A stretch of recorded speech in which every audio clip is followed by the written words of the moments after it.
Okay, on ERC formula, which is very much purely to do with the Kenyan environment, I would ask maybe David to respond to. There is still a lot going on with the formula. While fundamentals are there, prices are going up in a big way, even as we are sitting now. It's still moving upwards. So we are unhappy. Was not much consultation. On the other hand, prices are very high because of the fundamentals. So we are still addressing it with DRC. What I must say on the formula and the pricing is that we all remember that it has been, or it was a very wrong process in setting the price, which originated from a misconceived idea both by the government and the public that the oil companies were making a windfall gain in margins. And therefore, the genesis of capping the prices was based on the desire that the companies or your company was making a windfall gain. That notwithstanding, we need to appreciate that when it came into being and was set up, various fundamental aspects were not put in place. One, there should have been an understanding that prices and price setting is a very complex phenomenon, especially in Kenya, where we have divergent people or people with different purchasing powers. And therefore, as the prices were being set with little or no consultation from the oil companies, it had or it has a tendency of equating the Kenyans. You do remember that when we were having this, you would find prices in Western Kenya quite lower than Nairobi. And therefore, the consideration here that we were making is that the Lulo community, where we have a lot of agricultural activities taking place, required to be supported for the sake of the nation. Secondly, it is in these areas that we have our brothers and sisters that require a lot of support. So with the setting of the price, this is what now you find that there is a disparity, and in those areas, that is what is happening. I must say, therefore, that we do anticipate that the government will cut down on taxes as they have started doing, and control the prices by foregoing the taxation on this issue. Thank you. First, we as KenolKobil Group Management do not believe is the right move. It is very retrogressive, very much contrary to the open market philosophy. But there is some upside here, which makes the oil industry life slightly easier, because by introducing this price formula in a way, the government attracted the attention of the people and actually took most of the blame in this very volatile environment. For the last, I would say, if you look at the record, since September last year, all the way to April, including April this month, prices are just going up, up, up, up. So now we don't need to explain much, because the price formula, which by the way is gazetted, and the formula cannot be changed. Yes, it has been enacted. The price formula factors immediately these changes in the international market, and of course exchange rate and so on. So we don't have to explain why we are increasing prices anymore. Okay? And I'm sure you noticed that, you know, all attempts to bring down prices through all sort of players or you know, a government parastatals in the oil industry have not succeeded, because all these prices at the end of the day are driven by external factors which are beyond anyone control. So I see some interesting aspects to it, and I'm sure you noticed that the oil industry, as much as David said, we are unhappy with it, there are some interesting aspects to it, and we are now, kind of behind the government. The government is the one that's supposed to explain what's going on with the oil prices going up so fast and so much. Okay, then your last question was quite interesting, and I must say we do as well see that aspect of managing this volatile environment as the most complex aspect of our business. It's not that it's been going up. We know very well, being in the oil industry for many years, that it can come down as well. And it can come down in a very steep move. And that can be a very bloody to players in the downstream. Remind you, we were there. If you recall, and it's not a secret, you know very well that in the first half of 2009, your company made a loss. Why? Because that was the effect of the sharp drop in July 2008 that went all the way down up to actually September, let's say throughout the 2009. But somehow we managed it. So we know very well that it is very difficult to handle this aspect. But you are in good hands. The management and the board are all very much focused on it.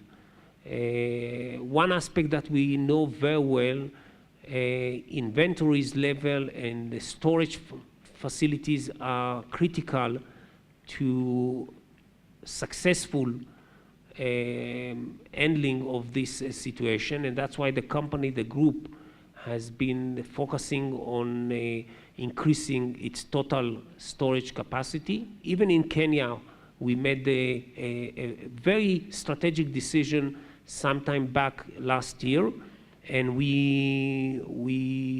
I wouldn't say acquired, but we leased a terminal, additional terminal, which of course put us in a better situation in Kenya and in subsidiaries.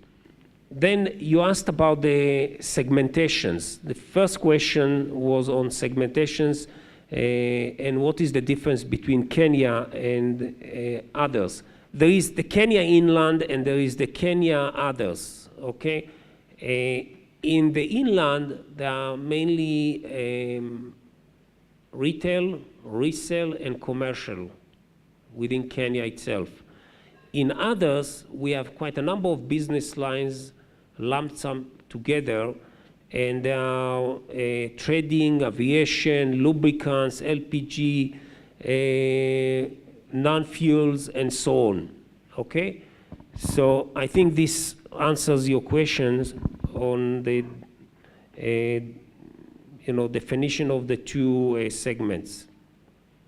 Now, on subsidiaries, you mentioned that subsidiaries profit dropped.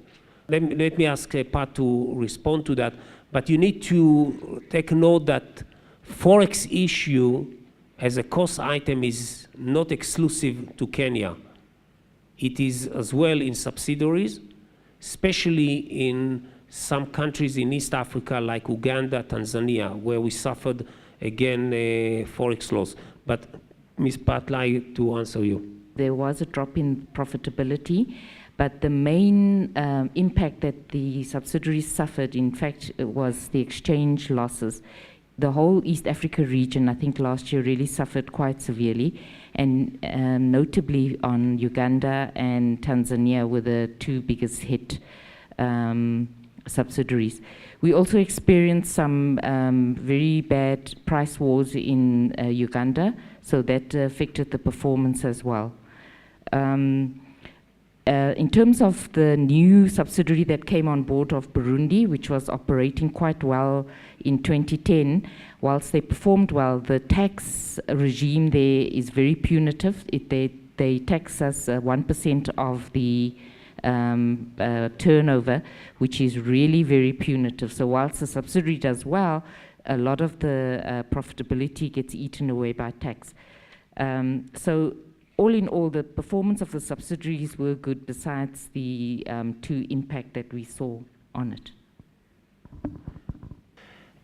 The business environment, especially in Uganda, is what used to be in Kenya in the late 90s, early 2000. Very competitive, many independents. If you recall the days where you can find oil coming from a window of a house in Nairobi, it is exactly the same in Uganda and Tanzania today. Very competitive, very difficult environment, but we know very well it's a cycle. We have seen it in the past. Things are changing with time, and stability comes into the market. And we know very well that there are other business lines in such environment that you need to focus on and generate the profit or income from them, and that's what we've been doing in Uganda: gas, LPG, non-fuel, bitumen, all sorts of business lines that may not be affected as much in such a competitive environment. The same in Tanzania. Yeah, and then there is another aspect. Of course, the inventories level, the ability to stock in your subsidiaries products in this environment of oil prices going up. If you have the storage, and that's what we have done recently in Uganda. We acquired another depot for one reason: to be able to store sufficient product to capitalize in a rising market, to capitalize on revaluation in such a rising market. And the Tanzanian depot, of course, I'm sure, maybe I just mention it now. We issued yesterday a press release and then notice or advice to all shareholders. This is another reason, by the way, all should leave your email address, because then you'll be online with the company, and communication will be immediately to you. We managed to conclude a great deal for the Tanzanian operation, a big terminal with 33 million liters storage capacity, with office block, with godowns, a great asset that will change as well the future profitability of this business in Tanzania. Okay, on the volume, and that was the second question. You said that we are only quoting or referring to the net sales and the cost of sales, whether the volume has gone up or down.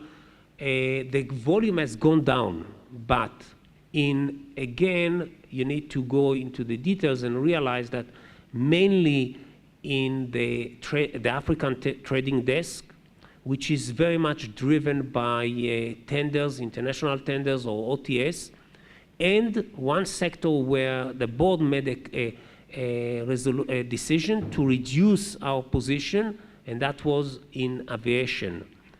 Aviation, remind you, in 2009 and 2008, we suffered a difficult time. Actually, we were losing in this sector, and the board made a decision to reduce our position in this sector. So the volume the volume lost was in these two segments.